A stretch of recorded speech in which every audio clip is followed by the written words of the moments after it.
ہر مریض کو احترام دیا جائے، اس کو عزت دی جائے، وہ انسان ہے، اس کو رسپیکٹ دی جائے، اس کو باعزت الفاظ سے یاد کیا جائے۔ اللہ کے پیغمبر نے تو بیماری کو ایک اعزاز ایسا قرار دیا کہ جتنے بھی وہ مریض ہیں جو سخت تکلیف کے اندر مبتلا رہتے ہیں، آپ کی بعض احادیث سے پتہ چلتا ہے کہ آپ نے کہا میرے وہ امتی اگر فوت بھی ہو جائیں وہ مردہ نہیں ہوتے، وہ تو شہید ہوتے ہیں۔ ایک بیمار انسان تھا، آپ اس کی عیادت کے لیے گئے، رشتہ دار گھر میں بیٹھے تبصرے کر رہے تھے کہ یہ تو مجاہد تھا، ہم تو سمجھتے تھے کہ یہ شہادت کی موت اسے ملے گی، میدان جہاد میں جائے گا۔ ان کے بیٹے پوتے موجود آپس میں باتیں کر رہے تھے۔ اللہ کے پیغمبر نے کہا تم شہید کسے کہتے ہو؟ کہنے لگے ہم شہید اسے کہتے ہیں جو اللہ کی راہ میں قتل ہو جائے، میدان جہاد میں جو جام شہادت نوش کرے، کسی کافر کے ہاتھوں تلوار سے نیزے سے، ہم اسے شہید کہتے ہیں۔ فرمایا اگر تمہارے معیار پہ تولا جائے تو میری امت کے شہید تو بڑے تھوڑے ہوں گے، وہ شہید ہے، لیکن اس کے علاوہ بھی میری امت میں 7 قسم کے شہید ہیں، میری امت میں 7 قسم کے شہید ہیں۔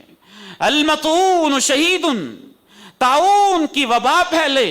اور اس وبا کے اندر فوت ہو جائے وہ بھی شہید ہے۔ والمبتون شہید،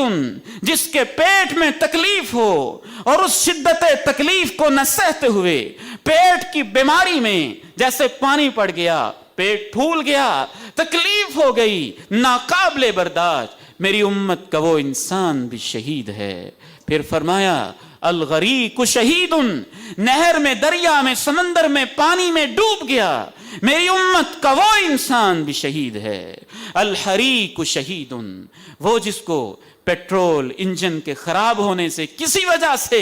آگ لگ گئی اور اس کی سقط برداشت نہ کرتے ہوئے وہ فوت ہو گیا، میری امت کا وہ انسان بھی شہید ہے۔ صاحب الحدم شہید،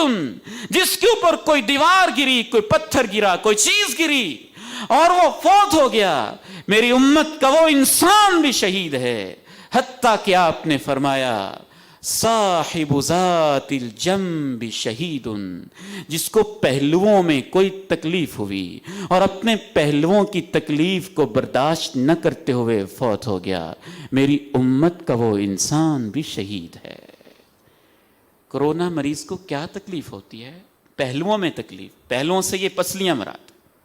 امام ابن قیم رحمت اللہ علیہ ذات الجنب کی وضاحت میں لکھتے ہیں اپنی عظیم کتاب زاد المعاد میں کہ صاحب ذات الجنب، پہلو میں تکلیف سے مراد یہ ہے کہ پسلیوں کے اندر، پھیپھڑوں کے اوپر کوئی تکلیف ہوتی ہے جس سے بخار ہو جاتا ہے، سانس میں تنگی آتی ہے، نبض ایک لیول پہ نہیں رہتی ہے، ساتھ کھانسی کی تکلیف بھی ہوتی ہے۔ اللہ کے پیغمبر نے فرمایا جس شخص کے اندر بھی یہ علامتیں ہوں اور اس سے وہ فوت ہو جائے، میری امت کا وہ انسان شہید ہوتا ہے۔ قیامت تک مختلف بیماریاں آئیں گی، علامات کے مطابق فیصلہ کیا جائے گا، اس لیے آپ نے کسی خاص بیماری کو سپیسیفائی کرنے کی بجائے محدثین نے اس بیماری کی علامات بتائیں۔ پتہ چلتا ہے کہ اس دور کے اندر بھی اس قسم کی بیماریاں تھیں، کہیں آپ نے کہا پیٹ کی بیماری، کہیں آپ نے اس طرح کا نام لے دیا صاحب ذات الجنب شہید، بجائے اس کے کہ ہم نام ایسے رکھیں جس سے معاشرے کے اندر نفرتیں پھیلے، کرتوتیں اور حرکتیں ایسی کریں کہ لوگ اپنے مرض کو چھپانے لگ جائیں۔ شریعت مرض کے ساتھ جینے کا فن سکھاتی ہے تو اللہ کے نبی سکھاتے ہیں، ان جیسا کوئی نہیں سکھا سکتا ہے،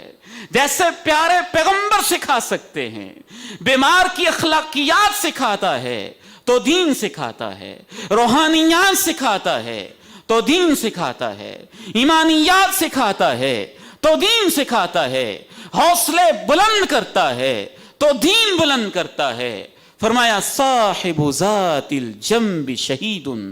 میری امت کا وہ انسان جو اپنی پسلیوں کی اندرون میں تکلیف کی وجہ سے اور اپنے اس پہلو میں دائیں بائیں کی سائیڈ میں تکلیف کی وجہ سے فوت ہو جاتا ہے، میری امت کا وہ انسان بھی شہید ہوتا ہے۔ آپ نے ان کے ورثاء کو یہ حوصلہ دیا، یہ دلاسا دیا۔ شہید ہونے کا مطلب کیا ہے؟ ایک تو وہ حقیقی شہید ہے جو میدان جہاد میں زخم سہتا ہے، گردن کٹواتا ہے، خون کے فوارے پھوٹتے ہیں، اعلائے کلمت اللہ کے لیے اپنی جان نچھاور کر دیتا ہے، جس کی روح کو اللہ اپنے عرش کے نیچے جو سبز رنگ کے پرندے ہیں ان کی چونچوں میں ڈال کے اسے جنت کے میوے کھانے کے لیے آزاد کر دیتے ہیں۔ شہید کا مطلب یہ ہے کہ وہ حقیقی شہید ہے، وہ اس کا اصل پروٹوکول ہے، اور یہ جو ان بیماریوں میں فوت ہو جائیں اللہ ان کو اعزازی طور پہ شہید والا مقام و مرتبہ دے دیتے ہیں۔ ان کی روحوں کو بھی ایسے ہی آزادیاں ملتی ہوں گی، کیونکہ بیماری کی قیدوں میں رہے، تکلیف کی قیدوں میں رہے، سانس کی تکلیفوں میں رہے اور بیماری کی مشقتوں میں رہے، اس میں اگر انسان نے صبر کیا، اللہ کے پیارے نبی نے ارشاد فرمایا جس کے اوپر کوئی تکلیف آ جائے اگر وہ صبر کرے فَلَهُ الصَّبْرُ تو اسے صبر کا ثواب ملے گا، اور جو گھبرا جائے، واویلے کرے،